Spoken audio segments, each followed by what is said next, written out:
Ok. Entonces, les comparto mi pantalla.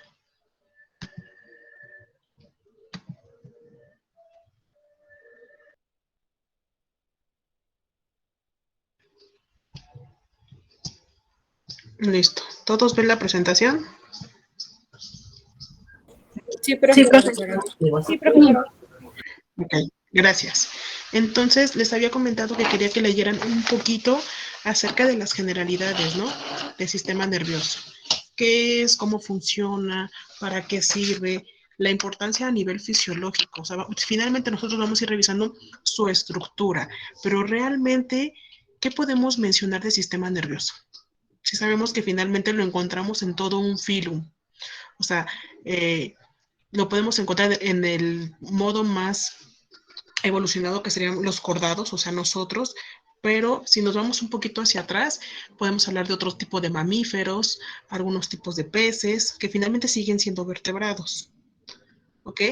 ¿Qué me pueden decir al respecto de sistema nervioso? ¿Qué es primeramente? Yo, profesora. Azucena. Adelante. ¿Perdón? Azucena. Azucena, perdón. Perdón que no pueda ver cómo levantan la mano, chicos. Ay, perdón, tantito, Azucena, antes de que inicies. Solo que cuando comparto la pantalla no puedo ni leer mensajes, ni mucho menos ver quién levanta la mano. Entonces, como ustedes se vayan acomodando, pueden ir participando. Adelante, Azucena, gracias. Gracias, profesora. Pues es que yo encontré que el sistema está constituido por el encéfalo y la médula espinal, o sea, por dos partes, que podría Perfecto. llamarse que son sus estructuras, y que ambos se encuentran rodeados por 3 capas de membrana. Y bueno, Okay. las células Uh-huh. podrían ser las neuronas, los gliales, y también que pues tenemos el sistema nervioso central y el periférico. Ok, perfecto. Entonces, hablamos principalmente de dos divisiones. Entonces, ahí estamos viendo en qué se divide, tanto en sistema nervioso central como en periférico. Pero si nosotros nos vamos un poquito más para atrás, ¿qué podríamos decir que es todo este sistema? O sea, antes de entrar a la clasificación central y periférico, ¿qué podríamos hablar como una generalidad más sencilla que eso? Yo, Es maestra. una red compleja. Bueno, yo leí que era una red compleja. Ok, adelante, ya no supe quién. Ay, perdón, no escuché. Creo que fue Nancy. ¿Sí, Nancy? Sí, Adelante, bueno, Nancy. yo leí que el sistema nervioso pues es una red compleja de estructuras especializadas y bueno, ya encontré que está formado por el encéfalo, la médula espinal y Ok. los nervios. Entonces, muy bien, referente a lo que dijo Azucena, ese sería como que nuestro segundo paso. Y ahorita lo que dijo Nancy, hablamos de una red de comunicación, de una integración de diferentes, como bien lo dijo su compañera, tipos de células integradas. Entonces, como tal, es el encargado, vean aquí todo, esta imagen por eso en general me gusta mucho, porque siento que está muy, muy general, o sea, engloba todo. Hablamos de que está formado por diferentes tipos de células. Tenemos comunicación neuronal. Vamos a revisar, por ejemplo, tipos de sinapsis químicas y eléctricas, donde hay liberación de neurotransmisores. Todas estas como rayitas que ven aquí al fondo son axones o prolongaciones de neuronas axonales. Entonces, toda esta comunicación está dada principalmente por neuronas, ¿ok? Por neuronas, por células gliales. Estos, los glóbulos rojos, los eritrocitos, que es un astrocito que está pegado aquí en este axón, ¿ok? Entonces vean cómo las formas tienden a verse un poquito diferentes. Esta está como que un poco más redonda, como esta. Esta está un poco más triangular, también por la posición en que está. Esta está totalmente adherida, ¿ok? Entonces hablamos de un medio de sostén, donde la glía tiene esa principal función. Ahora, si eso es un sistema nervioso, ¿para qué sirve? Yo, Paz. Es Adelante. como un medio o un centro de control.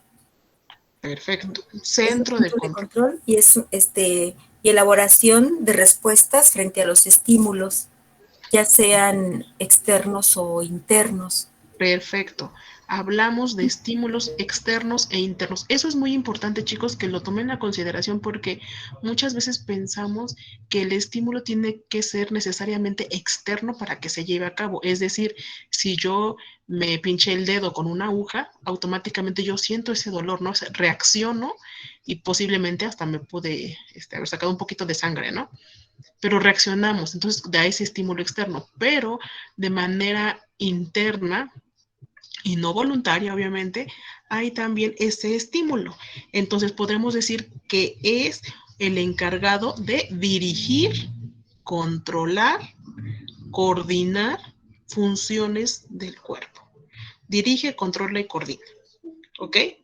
Entonces, esta información va a ser detectada e interpretada. ¿Para qué? Pues para finalmente darme una respuesta, como bien lo dijo Paz, en estímulos externos como internos. ¿Ok? Entonces, vean, aquí les puse un ejemplo de hecho. Esto es una neurona. En diferentes tipos de tinciones, obviamente, conforme ha avanzado también la ciencia, las técnicas se van haciendo un poco más específicas, algunas unas más costosas o se van como que refinando, ¿no? Haciendo un poco más imágenes de mejor calidad. Entonces, aquí vemos, por ejemplo, el cuerpo de la neurona. Ahorita vamos a ver qué es una neurona en general, pero nada más quiero que vean la diferencia entre una imagen y otra. Esta es, por ejemplo, de los años 50, obviamente antes era blanco y negro, ahorita esta misma imagen de ese año la trasladaron a un tejido a color. Aquí hablamos de una atención más específica donde se ve que primeramente la morfología. Y esta es una atención ya más actual. Muchas veces se ponen agentes fluorescentes, así como nosotros ocupamos los marcatextos para algún libro, para un ensayo, resaltar alguna parte. Así se llaman unas sustancias que son fluorocromos, que se administran o se colocan en la parte del tejido y en ciertas condiciones de obscuridad y reposando la muestra emiten un color amarillo o verdoso. ¿Ok? Entonces, finalmente, eso es lo que quiero como que quede claro en general de qué es y cómo está conformado el sistema nervioso. Ahora, en el desarrollo, esta parte embriológica es importante. Por eso nada más, o sea, no vamos a ver la embriología, obviamente, pero es importante que sepan a partir de dónde y de cuándo se empieza la maduración en un proceso embrionario del sistema nervioso. Entonces, se origina, ojo, en el ectodermo. El ectodermo forma parte de este tubo neural. Hagan de cuenta que es como si hiciéramos un tubo tal cual de cartulina, y ese tubo de cartulina al final, o sea, en el otro extremo, se encuentra esta orillita azul, este círculo azul.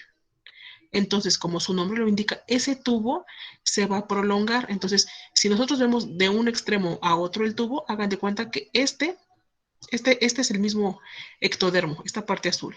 Entonces, es como si fuera nuestro tubo de cartulina, este es un extremo y este es el otro extremo. Entonces, tiene generalmente 3 capas germinales del embrión, que es la apical y la subapical. ¿Ok? Entonces, estas vesículas primarias pueden dividirse en mesodermo y endodermo. ¿Ok? Como esta es la capa más externa. Entonces, si se dan cuenta, la parte más importante asociado al desarrollo embrionario es el ectodermo. ¿Por qué hacemos más énfasis en este? Porque como su nombre lo indica, está en la parte media o la parte central. Ahí se va a ir desarrollando, va a ir madurando conforme las semanas de gestación. Entonces, ¿cuál es la principal función de esto? Volver a hacer una segunda ramificación o vesículas secundarias, como su nombre lo indica.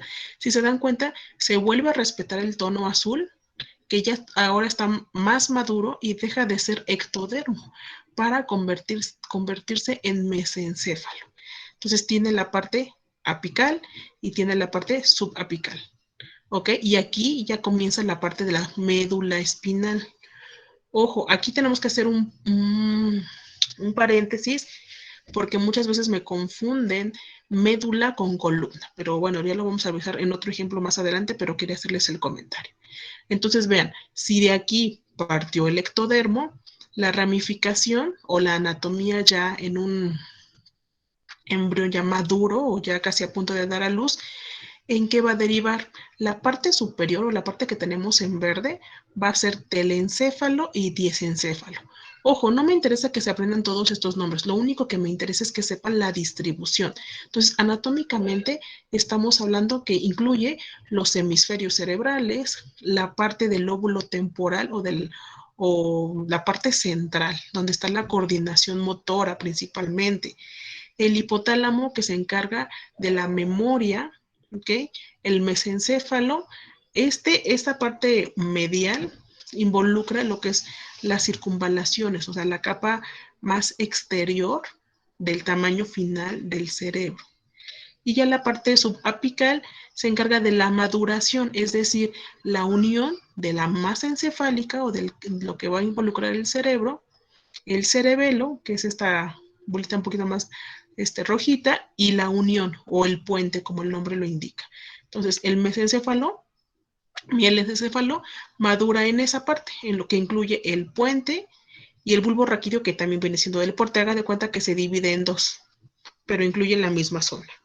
Ahora, este desarrollo ya me va a dar originalmente lo que hablábamos hace un inicio, que me decían que se divide en dos, sistema nervioso central y sistema nervioso periférico. Entonces, esta es lo que van a encontrarlo en los libros. Si ustedes buscan sistema nervioso o clasificación de sistema nervioso, esta es la clasificación. Solo que, ay, perdón, solo que nosotros la vamos a ir trabajando un poco más desmenuzada. ¿Ok? Entonces, vean, a nivel sistema nervioso central, como su nombre lo indica, está en la parte media. Involucra encéfalo y médula. Aquí está. Encéfalo, que es la parte de la cavidad cráneoencefálica, y la médula es la que incluye el puente que baja hacia la parte de la columna o espalda. ¿Ok? ¿Por qué decimos que esta recibe y procesa? Aquí generalmente los estímulos pueden ser dados, por ejemplo, una persona que es hipertensa o diabética está procesando que sus niveles tal vez de glucosa en este momento son altos. Por otro lado, emite una señal que va a ser procesada y va a dar respuesta a quién? El páncreas. Entonces, a lo mejor me pueden decir, ¿pero qué tiene que ver ahorita la glucosa con sistema nervioso? Pues mucho, porque finalmente el sistema nervioso central es el mando de todo nuestro cuerpo. No solo involucra su propio mecanismo, involucra sistema cardiovascular, sistema muscular, endocrino, digestivo, ¿ok? Entonces, cualquier modalidad que cambie la homeostasis del proceso de mi cuerpo lo va a procesar y a recibir el sistema nervioso mediante una respuesta. ¿Ok? Entonces, ¿esa respuesta qué sería? Finalmente, en el ejemplo que les estoy dando, que mi páncreas envíe o libere insulina, ¿ok? En ciertas concentraciones para que esos niveles de glucosa que están, no sé, 150, por ejemplo, bajen a los niveles basales o normales, que sería un máximo de 110. Ahora, el encéfalo, que es toda la parte superior, me regreso tantito, toda la parte superior que envuelve toda la cavidad, todo lo que está guardado como tal en el cráneo, en el tejido óseo, incluye la anatomía, los lóbulos cerebrales, memoria, aprendizaje, cognición, análisis, pensamientos, emociones positivas o negativas, todo va a ser regulado en esa parte. Entonces, el encéfalo por eso está en general clasificado o distribuido de una manera en que cada parte anatómica tiene una función específica. Sin embargo, comparten características o comunicaciones. Por otro lado, la médula espinal está conectada más directamente, digamos que es el punto de encuentro, ¿con quién? Con el sistema nervioso periférico. Decimos que es el punto de encuentro porque finalmente atravesando la parte de la columna, va a tener comunicación con todos los nervios periféricos, principalmente los nervios de cervicales, los torácicos, los lumbares y los cocigios, que se van replicando o derivando a lo largo de la columna. ¿Ok? Entonces, en el sistema nervioso periférico, como les decía, este ya incluye la parte de respuesta, más de respuesta. ¿Por qué? Porque incluimos neuronas motoras y neuronas sensitivas. Por una parte, estas involucran una respuesta de arco reflejo. Las neuronas motoras, como su nombre lo indica, realizan un movimiento voluntario que se ejecuta al recibir un estímulo.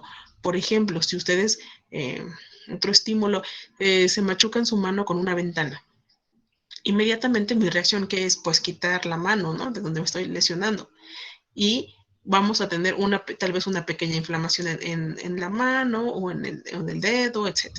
Entonces, la reacción va a ser de tipo voluntaria y va a viajar a través de las neuronas sensitivas, porque finalmente el tacto a nivel sistema nervioso periférico es el primer filtro que yo tengo para realizar una evidencia de señalización y emita una respuesta.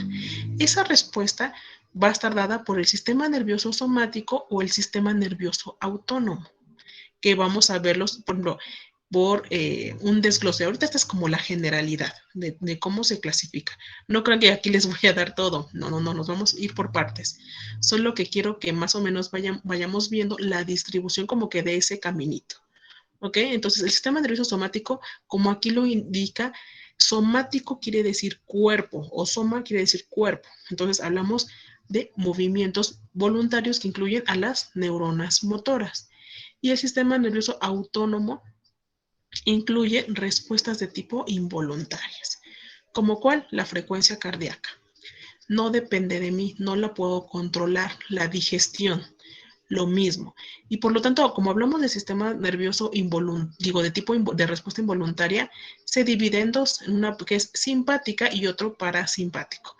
Generalmente el sistema nervioso simpático y parasimpático actúa a nivel de defensa involuntaria, es decir, mi cuerpo reacciona, si nosotros nos van a dar un golpe de repente, de manera inconsciente, nosotros tendemos a cubrirnos, por ejemplo, el rostro, ¿no? Entonces es normal, es un instinto de supervivencia en el hombre. Finalmente, el sistema nervioso simpático, ese es el que lo despierta para un proceso de huir, de sobrevivir, de supervivencia. Y el parasimpático ya se enfoca en un proceso de relajación, de que ya pasó el peligro, puedo regresar a mis estadios basales de neurotransmisores, de frecuencia cardíaca, de recuperar fuerzas. Entonces, en general, este es el mecanismo de cómo trabaja el sistema nervioso. Ahora, hablábamos hace un momento de que las neuronas tienen una función importante en el sistema nervioso. ¿Qué es una neurona y para qué sirve una neurona? Yo, maestra Carlos. Adelante, Carlos. Las neuronas son las células responsables de las funciones atribuidas al sistema nervioso: pensar, razonar, control de actividad muscular, sentir, etc. Ok, entonces digamos que las podemos encontrar en otro lugar. Sí, me parece que en los dos sistemas, ¿no? Perdón, no te escuché. Sí, me parece que en los dos sistemas, ¿no? ¿Cuáles dos sistemas? ¿Central y periférico? Sí, en los dos sistemas del nervioso, ¿no? Creo que ya me revolví. O sea, ¿cuáles dos? No, entonces te refieres. No importa, ahorita lo aclaramos, ¿no? No se preocupen. En el central y en el periférico, ¿no? Ok, perfecto. En el periférico no hay como tal, prácticamente hablamos de una mínima cantidad, o sea, y eso a nivel nada más de la médula espinal, pero la médula espinal involucra principalmente sistema nervioso central. Entonces, en el periférico podremos decir que es casi nulo, es menor al 1%. ¿Ok? Entonces, las neuronas principalmente se enfocan a nivel sistema nervioso central. ¿Qué funciones podrían atribuir en este nivel, chicos? Si decimos que tienen a nivel del nivel sistema nervioso central, ¿qué podrían hacer ellas? Transmitir información sensorial. Perfecto, transmitir información sensorial. Otra, Generar órdenes. Procesar información. generar órdenes, procesar información. Ok, muy Más- bien. Ujú. Mandar respuestas para los demás órganos. Enviar respuestas, ok, perfecto. Entonces estamos Recibir información también. recibir información, ok, enviar y recibir, perfecto, sí, estoy de acuerdo. Entonces, si hablamos que tiene estas características, antes de todo esto, que sí es cierto, todo, cada cosa que me mencionaron, ¿qué es esto? O sea, ¿por qué tiene todas estas estructuras aquí adentro? Ese es el núcleo. Tiene su Ajá, Porque núcleo. es una célula. es una célula, perfecto, ¿de qué tipo? Eucarionte. Eucarionte. Eucarionte. Acuérdense que hay dos, procariota y eucariota. ¿Cuál es la Eucariota. Eucariota. Es eucarionte. eucariota? Ojo ahí, chicos. Es eucariota, no eucarionta. Ojo ahí porque luego en los exámenes también me lo escriben así y eso es incorrecto. Nada más como comentario. Correcto, esta es una célula eucariota y recordemos nada más como una generalidad rápida. La parte de célula procariota, que no es este ejemplo, pero nada más para recordar, hablamos principalmente que en la diferencia entre ambas es la representación del material genético o del ADN. Entonces, en este aspecto que es eucariota, tenemos un DNA guardado aquí en el núcleo. Entonces, tiene una estructura bien definida que es el núcleo, el nucleolo y la membrana nuclear. Entonces, digamos que tiene sus propios compartimientos, lo que en la célula procariota no podemos visualizar. Ojo, no es que no tenga material genético la procariota. Claro que las dos tienen material genético, solo que la otra no está como en una estructura semejante.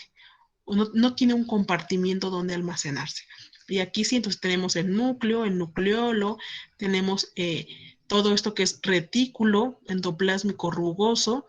¿Y por qué decimos que es rugoso? Porque generalmente tiene una especie como de bolitas, ¿no? Pegadas aquí, que son los ribosomas, que son los que generan la síntesis de proteínas. Aquí tenemos aparato de Golgi, que una vez que esas proteínas se llevan a cabo, hace como unos especie de paquetitos y los va repartiendo, ¿no? Es como si fuera la paquetería y va a quien necesita, le envía esa materia prima. ¿Ok?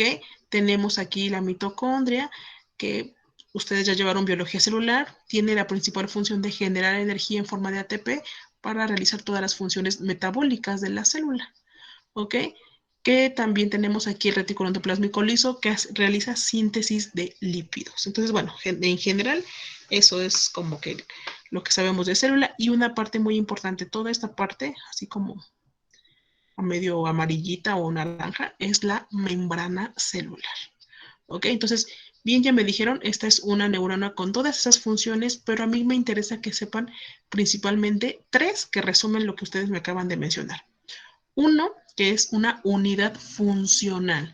¿Por qué hablamos de una unidad funcional? Porque tiene características específicas dadas como los impulsos nerviosos, recibir información, procesar o emitir comunicación con otro tipo de células. ¿Ok? Entonces, por eso hablamos de que es una unidad funcional. La segunda característica, estructural. ¿Ok? ¿Por qué decimos que es estructural? Vean la forma. Toda esta parte central es el cuerpo de la neurona. Estas ramificaciones, que son como ramitas, son las dendritas. ¿Ok? Aquí, este como pequeño triángulo que a lo mejor no viene aquí tan representado, pero es el cono axónico. Estas azulitas es la mielina, más mielina, mielina, mielina, todo lo azul. Estos espacios que hay entre uno y otro son los nódulos de Ranvier. ¿Ok? Y este como puntito verde son las células Schwann. ¿Ok? Entonces, estas características de la neurona al final de, de tener las capas de mielina, de los nódulos, de Ranvier, pueden ser nódulos o también llamados nodos. Y de las células Schwann tienen unos botones sinápticos o terminales sinápticas, también es correcto. Algunos libros lo manejan pie, pero casi ya no es muy común. Por eso les digo, terminales o botones sinápticos. ¿Ok? Entonces, esta célula, cuando tiene comunicación con otro tipo de célula, se realiza un proceso sináptico. Miren, si aquí vemos este proceso, esta dendrita que está representada en color rosa y esta como en un café clarito, hablamos de otro tipo de neuronas. Si se hace un acercamiento, vean, hablamos de un proceso sináptico con una neurona presináptica, y la posináptica. Entonces, es como decir mi neurona A y mi neurona B. ¿Ok? ¿Por qué estoy diciendo que es una neurona presináptica? Porque si se dan cuenta, todas estas bolitas que tiene adentro son vesículas y adentro tienen unas bolitas verdes, ¿ok? Estas bolitas verdes son neurotransmisores. Cuando las bolitas, las vesículas se van fusionando, se van abriendo aquí muy cerca de esta membrana, las bolitas verdes, que son los neurotransmisores, se van a liberar aquí en este espacio blanco. Este espacio se llama hendidura sináptica o grieta sináptica. A mí me gusta más hendidura porque grieta siento que es como un rompimiento de un tejido y esto no está roto. Entonces, a mi punto de vista muy personal, siento que es un mejor nombre hendidura sináptica. Entonces, si se dan cuenta, en esta parte tenemos unos receptores que están como en color azul. Entonces, cuando se libera este neurotransmisor a la hendidura, se pega en un receptor. Recordemos que una característica de un receptor es que es altamente específico. Entonces, si yo tengo diferentes neurotransmisores, cada neurotransmisor va a buscar con el que tenga una mayor afinidad. Por ejemplo, si ustedes llegan a su casa y traen sus llaves, ¿no? La llave que es de su puerta y no hay de otra. O sea, con esa no pueden abrir la puerta de la recámara, la puerta del sótano. No, entonces cada llave es específica. Aquí es exactamente lo mismo.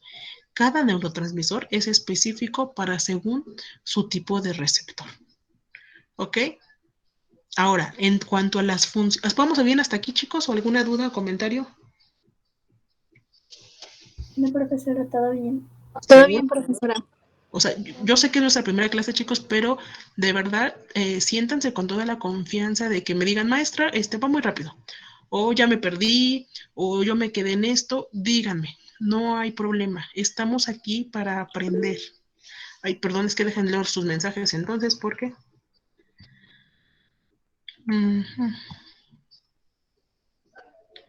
Voy muy rápido, dice Abraham. Ok, ¿quién más opina lo mismo? No, está bien, chicos, díganme, por eso les digo que díganme.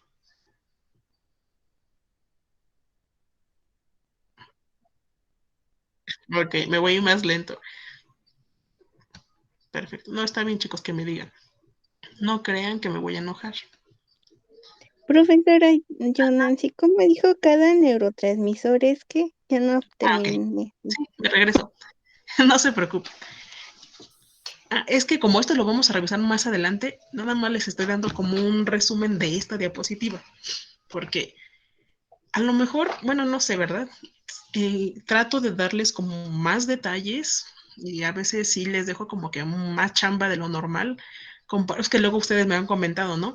Que pues les dejo leer mucho, que pues sí les doy bastantes cosas, pero es por su bien, chicos. En algún momento yo también pensaba lo mismo con mis profesores, pero vean, ahora estoy de este lado.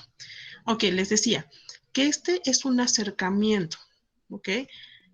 La parte café es esta parte café, ¿ok? Este bracito. La parte rosa es la parte baja de aquí. Entonces tenemos comunicación de dos neuronas diferentes, bueno, no diferentes, más bien de dos neuronas vecinas, ¿no? Que están intercambiando información. Ese proceso se llama sinapsis. Ahora, la parte café se conoce como neurona presináptica. Pre quiere decir antes de. Y la parte rosa, postsináptica. Les decía que tiene estas vesículas, estas bolitas, y los puntitos verdes son neurotransmisores. Para que este proceso sináptico se lleve a cabo, cada una de las vesículas se va a pegar aquí, en la membrana. ¿Ok? Se rompe esa vesícula, libera los puntitos verdes que son neurotransmisores y son liberados aquí, en la hendidura sináptica. Una vez que son liberados, se van a pegar aquí, en los receptores. Y el ejemplo que yo les ponía es que ustedes la llave que van a abrir, por ejemplo, la puerta de su casa, no pueden abrir la puerta de su recámara, por ejemplo, o la puerta del sótano, o la puerta del baño, etcétera. Entonces, cada llave es única y específica para ese tipo de cerradura. Aquí sucede exactamente lo mismo. ¿Ok? Los neurotransmisores, a lo mejor aquí los ven, un pequeño error de esta imagen es de que todos son verdes. En general debería de haber de otros colores. ¿Por qué? Porque los neurotransmisores hay de diferentes, hay una infinidad que vamos a irlos algunos a revisar los más representativos, no todos. Entonces, aquí el punto es de que dependiendo del tipo de neurotransmisor, se va a pegar aquí. Entonces, a lo mejor aquí hay un verde, a lo mejor aquí hubiera un azul, un morado, ¿ok? Porque un verde no se puede pegar donde está un morado, porque no son afines. Es como, por ejemplo, a lo mejor es un ejemplo un poco burdo, ¿eh? Así que no se vayan a reír de mí. Si ustedes tienen alguna atracción por alguien, no sé, X, ¿no? Para una posible relación, y tienen opciones. Dices, tengo 3 opciones de posibilidad. De esas 3, ¿con cuál me identifico? ¿Con cuál me siento más cómodo o cómoda? Entonces empiezas a analizar y a descartar, ¿no? Este sí por esto no por esto, este sí, este no, este sí, y así. Entonces finalmente hay una atracción mayor por una persona en particular. Aquí es exactamente lo mismo. Por eso hablamos de una afinidad y una selectividad. Afinidad a un tipo de receptor y selectividad porque el neurotransmisor se va a unir a ese receptor para dar una función específica. ¿Ok? Hasta ahí me voy a quedar porque si no vamos a entrar un poco en conflicto. ¿Vamos bien hasta aquí? Profesora, sí, nada más yo tengo la duda. Adelante. Entonces, como tal, no existe, digamos, una interacción, contacto entre las neuronas, porque está diciendo que se supone que en esta parte de la sinapsis nada más se liberan Neurotransmisores. los neurotransmisores. O sea, no existe como tal, digamos, un Estén punto de pegadas, unión. ¿quieres? Ajá. Sí, sí existe. Esta sinapsis que les estoy mostrando es sinapsis de tipo química. ¿Quién eres, perdón? Samantha. Samantha, muy bien, Samantha, muy buena tu pregunta. Lo que me hace, bueno, lo que hace referencia a Samantha es el otro tipo de sinapsis que sí están pegadas, es decir, que no hay hendidura, se llama sinapsis de tipo eléctrica. Y también la vamos a revisar, solo que no la quise comentar porque, bueno, no la tengo aquí en el dibujito, pero es muy buena tu pregunta y esa es la respuesta. ¿Ok? Maestra, Ok, y una duda. Adelante. Yo, Paz. Maestra, pero que no, por ejemplo, mm, la sinapsis, mm, si es un impulso eléctrico, Ujú. no termina siendo químico. O sea, en la sinapsis viene sí, un estímulo eléctrico y Ajá. termina siendo, eh, cuando se unen, pasa a ser químico, o eso es otra cosa. Es que cuando hablamos, por ejemplo, de una sinapsis de tipo química, como bien lo menciona Paz, aquí estamos teniendo liberación de neurotransmisor. Un neurotransmisor es un mensajero químico que me va a dar una estabilidad nerviosa. Por ejemplo, los niveles altos de dopamina o serotonina me generan placer, me generan satisfacción, que son los que se liberan en la etapa de enamoramiento. Cuando hablamos de una sinapsis de tipo eléctrica que veremos más adelante en general, hablamos de la unión de canales proteicos. Entonces, bueno, déjenme parar. Es que siento que los voy a confundir ahí, pero Nada más para mostrarles el dibujito y ya después lo explicamos. Denme un segundo.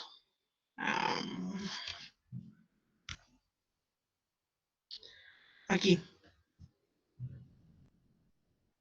Vean.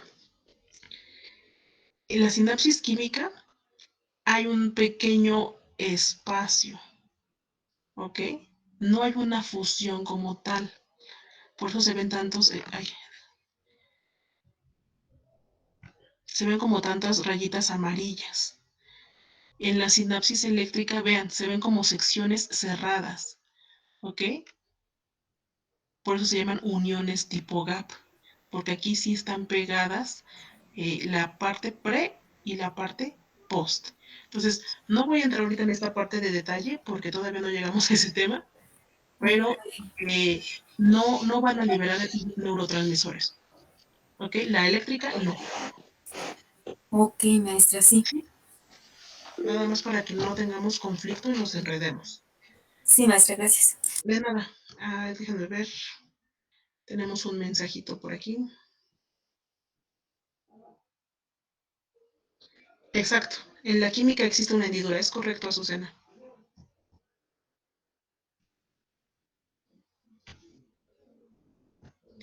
Continuemos. Entonces, aquí lo que les estoy mostrando es una fotografía real de una neurona, una tinción. Ahorita, para las personas, no sé si ustedes, bueno, es que, o yo sé que ahorita no, pero en algún momento, ¿alguien tiene una experiencia realizando algún tipo de tinción? ¿O saben qué es una tinción, chicos? Sí, Ay, perfecto. sí. ¿De qué han hecho? En microbiología vimos. No, no hemos hecho, maestra, porque, pues no, pero las hemos visto, las vimos en microbiología. Sí, la profesora nos enseñaba cómo se realizaban los tipos de tinción. Excelente. ¿Qué tipo de tinción? ¿Recuerdan el nombre? Eran varias, pero Tinción de Graham. Ok. Hicieron, bueno, no, es que esa no creo que sea para, microbiología, no creo. ¿Alguien de ustedes ha hecho tinción HE? no. No, Ok. maestra. Ahorita, el HE es finalmente, chicos, para tejidos, como este. Entonces, bueno, ahorita les voy a, tenía esa idea, entonces ahorita les voy a mostrar cómo es una tinción en sistema nervioso con esta técnica. Entonces, nuevamente aquí les pongo, si se dan cuenta, es una imagen más sencilla comparada con esta. Esta sí como que trae más información desde célula, sinapsis, anatomía un poco, ¿no? Entonces, aquí hablamos de una estructura ya más sencilla, hablamos del núcleo, recordemos que es una célula eucariota, donde encontramos todo el material genético, toda la información, el soma, ¿okay? Que es esta parte azul, las dendritas, esta ramificación que finalmente va a tener la comunicación con otras neuronas vecinas para realizar un proceso sináptico. Ahora aquí tenemos el cono axónico. El axón es esta prolongación dada de dónde? Del cuerpo axónico, digo, del cuerpo de la neurona. Entonces, esta prolongación, el tamaño puede ser muy variable, ¿ok? No es lo mismo un axón, por ejemplo, de un recién nacido, de un niño de 8 años, de un adolescente, al de un adulto mayor. Los axones pueden ser modificados conforme la senescencia o envejecimiento. ¿Ok? Entonces, la parte final, por ejemplo, aquí tenemos una ramificación, no es un solo axón, tenemos un axón dividido. Entonces, hay libros que manejan que un axón ramificado se llama telodendrón, ¿ok? No es ya tampoco muy común encontrarlo en todos los libros. Es un término que únicamente hace referencia a esta parte. Aquí los nódulos, vean, los nódulos de Rambier. Es este espacio, aquí viene como nodos, es correcto también, nodos o nódulos, ¿ok? Entonces, cada que termina esta capa amarilla, son los nódulos de Rambier. ¿Qué función tienen estos nódulos? llevar a cabo un potencial de acción. Me voy a salir tantito de aquí para ponerles en... a ver. Bueno, no sé si funcione, pero a ver. No. Denme un segundo.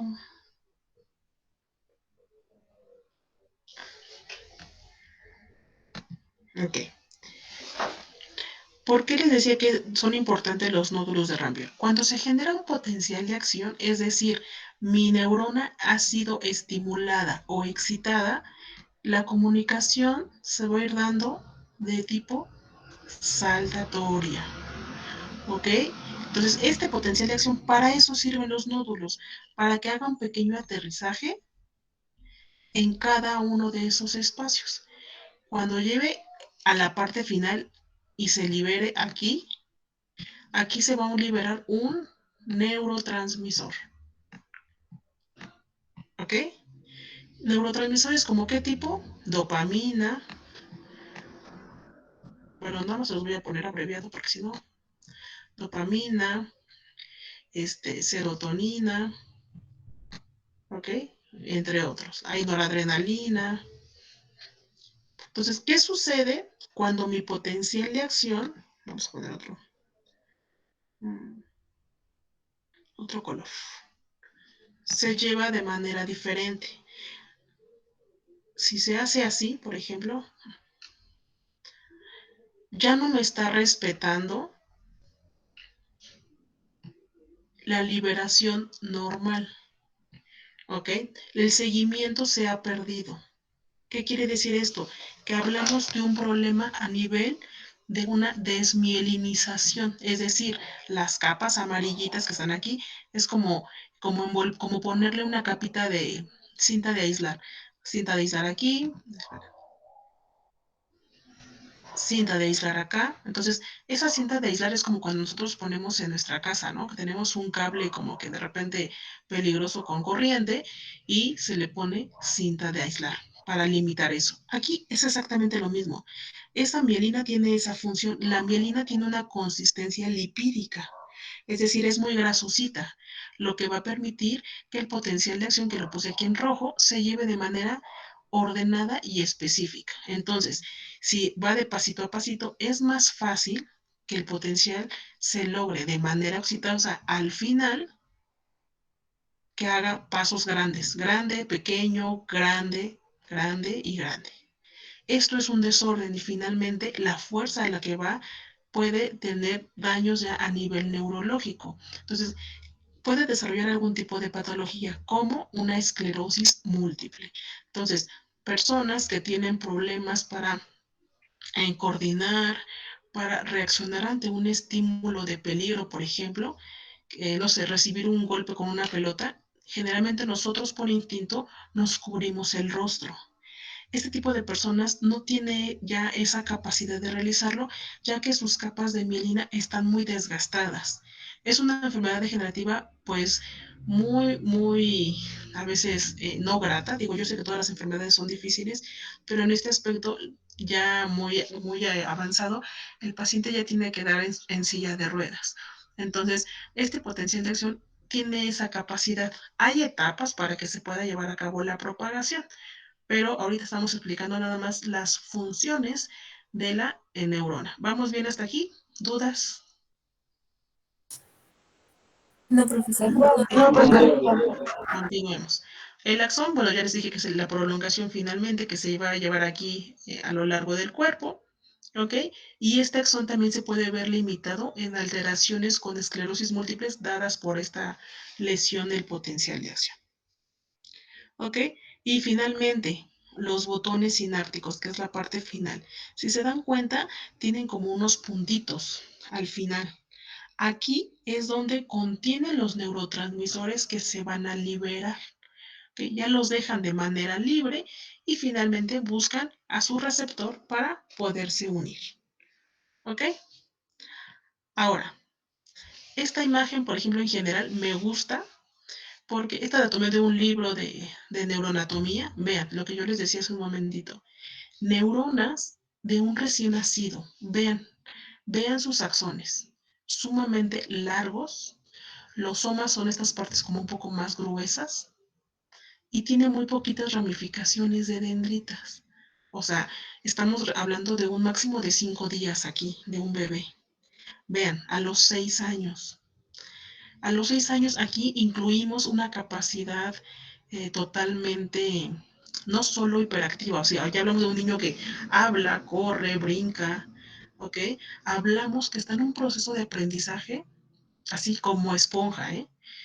Generalmente, ese tipo también de ramificación se puede presentar desde los 4 años incluso, donde el niño, a pesar de que a lo mejor todavía no va oficialmente a la escuela, empieza a decir los colores, los números, las vocales, nombres de los animales.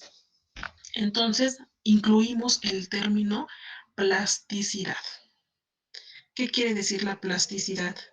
Hablamos de una capacidad que tiene mi cerebro a modificarse, para que a través yo de la experiencia adapte el papel del conocimiento. ¿Ok? Si tú le dices a ese niño, este es un color amarillo y este es un perro, o sea, ya de ahí en adelante jamás le vas a poder decir otra cosa. ¿Ok? A menos que sea algo erróneo, ¿verdad? Pero finalmente es un conocimiento de tipo sólido. Por ejemplo, cuando ya está a los 6 años, que es la etapa donde comienza ya oficialmente a aprender las letras, que tiene convivencia ya en la primaria, con compañeros, con un profesor, que empieza a unir las letras, ¿no? Para decir, para escribir mamá, para escribir pelota, casa, etcétera. Palabras a lo mejor sencillas, pero a la vez están modificando su función sináptica. Por eso es que aquí vemos tantas ramificaciones, porque está en un proceso de plasticidad. Por ejemplo, si este niño o niña se somete a una actividad de tipo, no sé, manual, algún deporte, alguna clase de música, algún idioma, está ya comprobado que el 98% de estos niños, del 95 al 98, van a ser expertos en esa área que empiezan a esa edad. Entonces, ¿qué pasa con los atletas de alto rendimiento? La mayoría de ellos inicia a los 6 años. O sea, ya decir que empezó a los 10, 12, ya está diciendo que es grande. Pero un niño que adapta el idioma inglés desde los 4 o 5 años y es mexicano, por ejemplo, puede hablar el inglés prácticamente como una persona nativa o incluso más idiomas. Puede tocar un violín como un experto. Entonces, todo esto se debe a la plasticidad neuronal y al tipo de ramificación tan abundante que se da. ¿Qué pasa a los 14 años? Aquí ya hablamos de un conocimiento ya más sólido, más definido. Vean cómo están los somas hasta más gruesos, ¿no? Hablamos de que ya tiene un conocimiento totalmente sólido en cuestión, por ejemplo, de leer y escribir, por lo menos. Las ramificaciones también son un poco más dispersas, aunque también siguen siendo muy continuas. Entonces, en estas imágenes, por ejemplo, reflejamos los tipos de neuronas. Algunas tienen un aspecto como más como de árbol, ¿no? Más ramificado hacia la parte superior. Algunas son como más multipolares, es decir, alrededor de- del soma, y así se vería todo en conjunto. Y las fotos de abajo, por ejemplo, son neuronas con técnica de electrónica de barrido, son fotografías reales de neuronas. Vean aquí el axón, ¿ok? Entonces, esta, por ejemplo, prácticamente es la misma foto, pero de un acercamiento, ¿ok? Vean aquí, esas como que se están pegando aquí son astrocitos, ¿ok? Entonces, prácticamente vemos que la comunicación en general en neuronas y en neuroglía es directamente proporcional. ¿Ok? Unas van a dar comunicación y finalmente las otras nos darán soporte. ¿Ok? ¿Vamos bien hasta aquí? Sí, profesora. Perfecto. Les decía aquí, tinciones, chicos. Con nosotros aquí en la parte de un poco más de fisiología, hablando ya de tejido como tal, dígase tejido óseo, músculo, corazón, ¿ok? Piel. hablamos de cortes de tipo más específico. Entonces, dependiendo, por ejemplo, si este es un corte de cerebro, vemos más o menos a qué altura se encuentran las neuronas. Esta sería un poco más superficial y esta sería un poco más central. ¿Ok? Entonces, vean, aquí también, esta técnica, por ejemplo, que es de Golgi, se basa en una técnica con plata para ver axones muy, muy delgados que finalmente en otros tipos de tinciones no se pueden ver. Pero esta prácticamente, aquí ni en México creo que he escuchado que la haga. Es muy cara y difícilmente se puede adaptar a un presupuesto escolar, a menos de que haya una colaboración. Entonces, ¿qué hacemos nosotros? Vean, como saben, yo me dedico a la parte de investigación, pero trabajo pues con animalitos, ¿no? Finalmente, ratones, ratas principalmente. Entonces, hay 3 maneras de llevar a cabo una tinción, ¿ok? El primero es por congelación, directamente, es decir, hace anestesia el animalito con pentobarbital, se realiza una disección, un corte, se hace un lavado. Si se dan cuenta, hay aquí como 2 tipos, esta como manguerita y este como que dice aspirador. Entonces, se introduce esta aguja en la parte de la aurícula del corazón del ratón y se hace un lavado primero con solución salina. Entonces, a una presión directamente de la gravedad y va a ser un proceso un poco lento. Después de que ya se ha lavado todo el organismo, se mete un fijador. Este fijador, hagan de cuenta, es tipo formol. Entonces, el fijador lo que va a hacer es mantener sano el tejido. No va a comenzar un proceso de putrefacción ni de descomposición ni nada. Entonces, si ese fijador lo incluimos perfectamente en el corazón, es decir, no perfore el corazón y no quede tampoco muy afuera, es decir, quede exactamente en el centro, y lo hacemos de una manera muy, muy buena, puede ser que las patas traseras y delanteras del animalito de experimentación se encorven también y la cola se levante. Entonces estaríamos hablando de un proceso totalmente casi perfecto, ¿no? Ahora sí, una vez que se colocó el fijador, ya tomamos la muestra del tejido de interés, ¿no? Digo, hay personas que utilizan pulmones, hígado. En nuestro caso, bueno, yo ocupo obviamente el cerebrito y pues ya se realiza la disección. Entonces, estas son las etapas, ¿ok? La fijación, que es el que les dije ahorita como tipo formol, la inclusión, que se lleva a cabo con cera, el corte, la tinción, el montaje y la observación. Ahorita les traje una imagen para que lo veamos un poquito más a detalle. Y el cultivo in vitro, que se lleva a cabo principalmente en botellas o en cajas tipo Petri. ¿Okay? Hablamos donde las células pueden ser células de ratón, células humanas, células de algún tipo de tumor. Les colocamos este medio que está como aquí, está azul, algunos hay medios amarillos, rojos, dependiendo de qué sea. Y ya una vez que se coloca este medio, se mete a una incubadora para que las células lleven a cabo su ciclo vital y se puedan reproducir, ¿no? Entonces, tal vez, dependiendo qué tipo de células sean, a la semana o a las 2 semanas, las células se van a ir reproduciendo para ya ocuparlas en un experimento. Profesora, Ujú. una pregunta. ¿Por qué en las investigaciones se utilizan más los ratones que otro tipo de animal? Ok, muy buena tu pregunta. Fíjense, eso yo también en su momento lo pensé bien cuando yo llegué a esta área. Yo decía, pero ¿por qué no? Y finalmente, me acuerdo que en ese momento la doctora me dio un artículo que mencionaba de la compatibilidad genética, genética y a nivel organismo, anatómica. Entonces tenemos una serie de compatibilidad con los ratones de un 95 a un 97%. O sea, es altísima.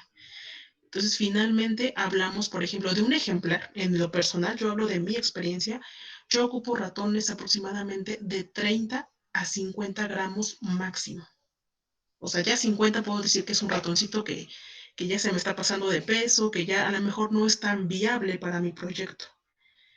Y ratas, que son de un tamaño mayor, de un 150 a 250.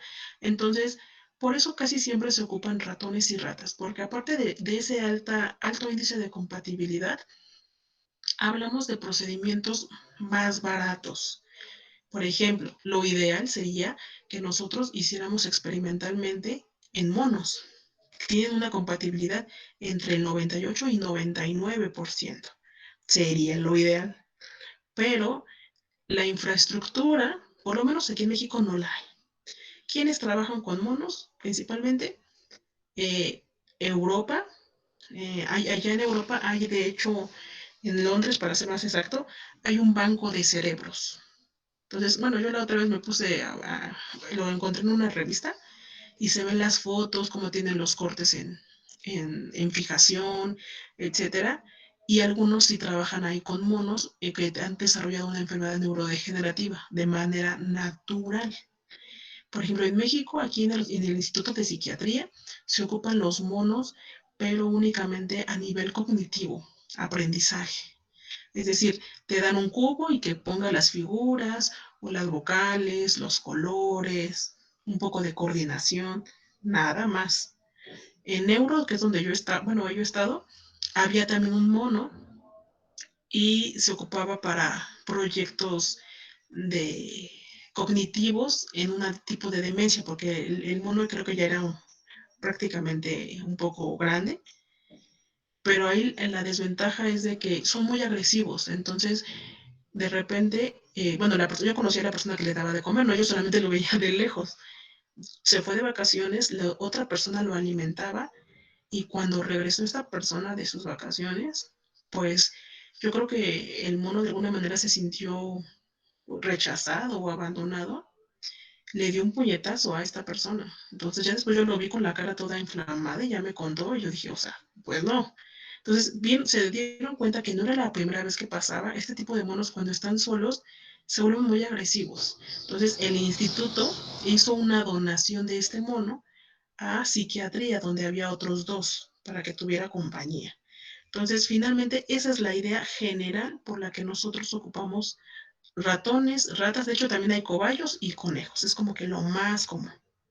¿Ok? Continuemos. ¿Hay otra pregunta, chicos? ¿No? Perfecto. Perfecto. La tinción. Ay, esperen. Ay, aquí. Para que esto se lleve a cabo, chicos, una vez que ya obtuve yo el tejido de mi ratón o de mi rata, lo que yo quiera, bueno, en este caso estamos hablando del sistema nervioso, se habla de formación de un cubo de parafina, creo que no lo tengo aquí. Ese cubo de parafina, vean, se coloca aquí.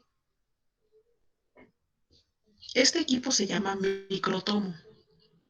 Entonces, aquí de este lado tiene como una ruedita y se da vuelta y se corta esta parafina. Aquí está el tejido y aquí no alcanza la imagen, pero aquí abajo hay como agua, una bandeja con agua. Entonces, el tejido va a quedar flotando y nosotros lo vamos a literal a pescar con un portaobjetos. ¿Ok? Después de que yo ya realicé estos cortes, que pueden ser de diferentes tipos de grosores, dependiendo de lo que yo esté buscando, pasa por un procedimiento de desparafinar. ¿Ok?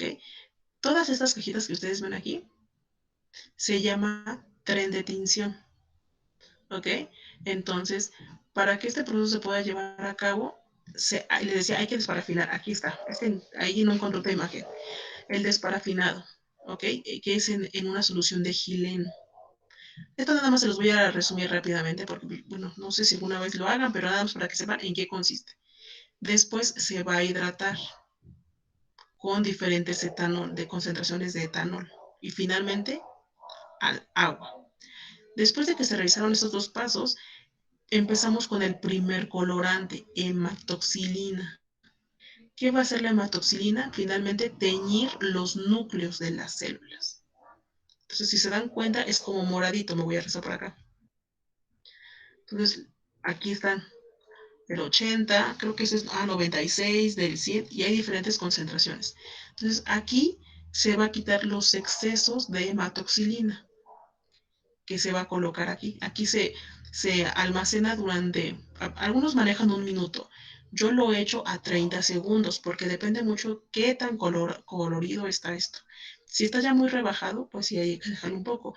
Pero si es muy, si se dan cuenta, se ve casi negro. ¿Ok?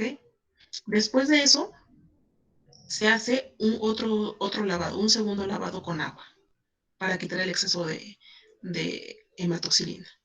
Y se mete ahora a eosina, que va a teñir todo lo demás, es decir, el resto del citoplasma, que es color rosa. Una vez que se realizó este proceso color rosa, ¿okay? Pasamos a, ¿cómo se llama? A presentar o a incluir la muestra. ¿Cómo se va a incluir? Ay, se me la boca. Ya que está listo ya lavado y todo, se coloca el cubre objetos, se pone un medio de montaje, es decir, para que haga una especie de vacío, y ya que se colocó ese montaje, se sella con barniz transparente para que no se mueva el cubre objetos. Se deja secar aproximadamente unos 15 minutos cada una de las muestras, y ahora sí, al verlas al microscopio, se ven así. ¿Ok? Entonces, si se dan cuenta, algunas partes se ven moradas. Aquí rositas casi no se ven, pero vemos diferentes tipos de morfología. Algunas más grandes, algunas más pequeñas. De hecho, aquí apenas si se alcanzan a ver los axones, se ven como un poco transparentes. ¿Ok? Creo que aquí me queda un poco chiquita la... Ahí.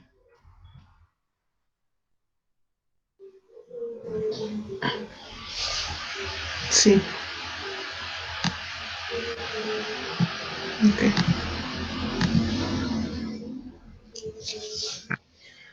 Ahí está. ¿Ok? Entonces, en general, eso nosotros podemos hablar de tinciones. Entonces, por ejemplo, ¿en qué otro tipo de tejido? Yo lo he visto también en el hueso como tal. Sí es muchísimo más difícil porque al momento de realizar aquí el corte, aquí tiene una navaja. Ay, aquí tiene una navaja y pues estamos hablando de un hueso como tal. Entonces sí hay que cambiarla constantemente para que no empiece a ser como un corte como feo, ¿no? Entonces, hay tinciones obviamente más simples que otras, pero en general, ¿qué podemos decir de las tinciones? Pues prácticamente estamos hablando de un procedimiento histológico, ¿no? Para ver estructuras más específicas y más detalladas, ver morfología sobre todo. Por ejemplo, ese tipo de técnicas se realizan mucho en pacientes eh, que, bueno, han sufrido Alzheimer y desafortunadamente han fallecido. Igual en Londres, este mismo banco de cerebros acepta las donaciones, por ejemplo, de los familiares, donan el cerebro de su paciente, de su familiar, para investigaciones de esta patología. Entonces ya hablamos de pacientes totalmente confirmados, por ejemplo, de Alzheimer o de Parkinson, que tienen un daño neurológico ya diagnosticado y realizan este tipo de tinciones para ver muerte celular principalmente. ¿Ok? ¿Dudas o comentarios, chicos? Yo sí tengo una duda, profesora. Adelante. Ahorita que hablaba de lo del Alzheimer, quería preguntarle qué diferencia hay entre el Alzheimer y la demencia senil.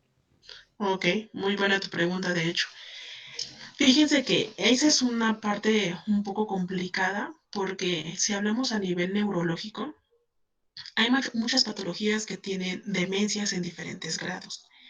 Una cosa es una demencia senil dada por la edad. Digo, en algún momento nosotros hemos tenido episodios, ¿no? De dónde dejar algún tipo de objeto, pero una demencia ya asociada a un Alzheimer es prácticamente borrar, ¿no? Borrar desde que era un niño, sus familiares, su nombre, quién soy, quién eres, qué es esto, etc. Entonces, a nivel de los neurólogos, no consideran ellos la demencia senil como un diagnóstico neurodegenerativo, sino una consecuencia de la edad. A mi punto de vista, eso no es correcto. Pero bueno, han de decir, los neurólogos somos nosotros, ¿no? Entonces, finalmente, la demencia senil sí es causa de la edad, eso sí es verdad. Conforme nosotros vamos envejeciendo, la cantidad de neuronas que producimos no es la misma. Entonces, aquí viene la respuesta, ¿no? O la pregunta. ¿Las neuronas tienen la capacidad o no de regenerarse? La respuesta es sí, sí se regeneran las neuronas. Durante muchos años, sobre todo parte de los 80s y todavía 90s, hasta escuchabas decir, neurona que muere, neurona que no se regenera. Ahora sabemos que eso es falso, falso totalmente. Es cierto que desde que somos niños, las neuronas crean potencialmente, como el ejemplo que les puse ahorita, un niño de 6 años crea y crea y crea y crea, y es un árbol, una ramificación enorme de neuronas. Y conforme nosotros aumentamos de edad, regeneramos neuronas, sí, pero no en la misma cantidad. De hecho, a nivel general, nosotros tenemos la capacidad de recuperar hasta un 18 o 23% de las neuronas que mueren. Sin embargo, esto puede incluir varios factores. Pueden ser más, menos, según en dieta. O sea, ya saben que la dieta es como que muy común. Hábitos, el fumar, tomar, sobre todo la frecuencia. No es malo hacerlos, pero la frecuencia ahí sí depende. Y qué tan sedentarios somos también. Entonces, esto es muy importante. La demencia sí se va a presentar, sí o sí, en alguna etapa de nuestra vida, pero el grado puede variar de un paciente a otro. Eso es importante. ¿Ok? Entonces, en el Alzheimer hablamos de una pérdida total de la persona, de una pérdida de memoria de largo plazo. ¿Ok? De hecho, el Alzheimer es considerado la primera causa de demencia a nivel mundial. ¿Ok? Seguida del Parkinson, que también tiene demencia, pero no en la misma magnitud. ¿Ok? ¿Alguien más, chicos? Profesora, Uh-huh. ¿Qué es que pasó, me Susana? acordé de una serie que estaba viendo Ajá. de Aaron Hernández, un jugador de la NFL que donó su cerebro cuando falleció. Y lo estudiaron y bueno, vieron que tenía encefalopatía traumática crónica, Ah, ETC.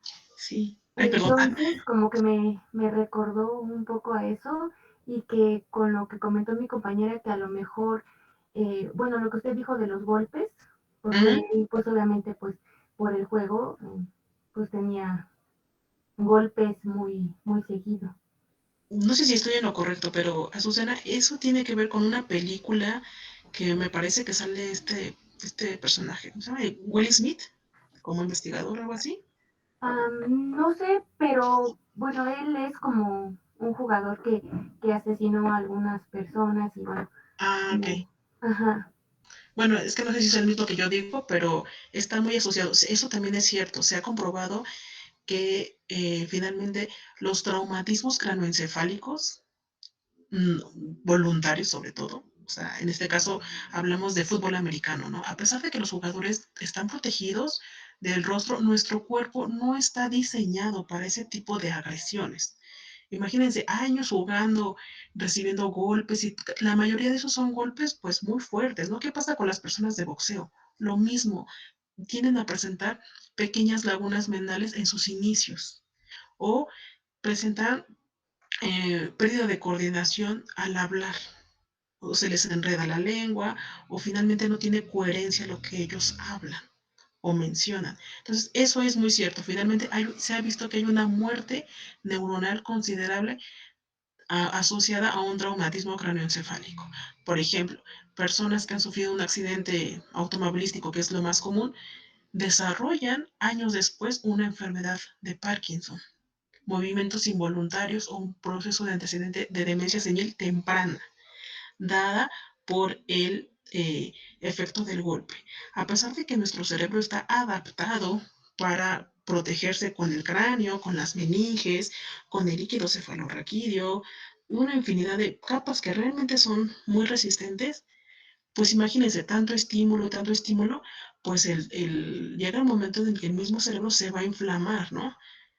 y de tantas mismas sacudidas, tan solo el caerse uno de repente, dices, ay, como que me mareé un poco, ¿no? Y si nos sometemos a ese tipo de estrés, pues imagínense. Ok, chicos, bueno, ya casi nos echamos la hora y media. ¿Alguien más? Ok. No, ¿Alguien más? maestra. ¿No? No, Ok. no, maestra. Perfecto, chicos. Entonces nos estamos escuchando nuevamente el miércoles. ¿Les parece? Sí, maestra. Sí, profesora. Sí, profesora. Que tengan un muy buen día, chicos. Muchas gracias por conectarse y les recuerdo, ya está ¿cómo se llama? El grupo del morfofisiología en Telegram, ¿ok? Entonces, para las personas que faltan, por ahí pásenles el enlace para que se integren. ¿Qué pasó? Una pregunta es que como me tardé un poquito en conectar, tuve problemas.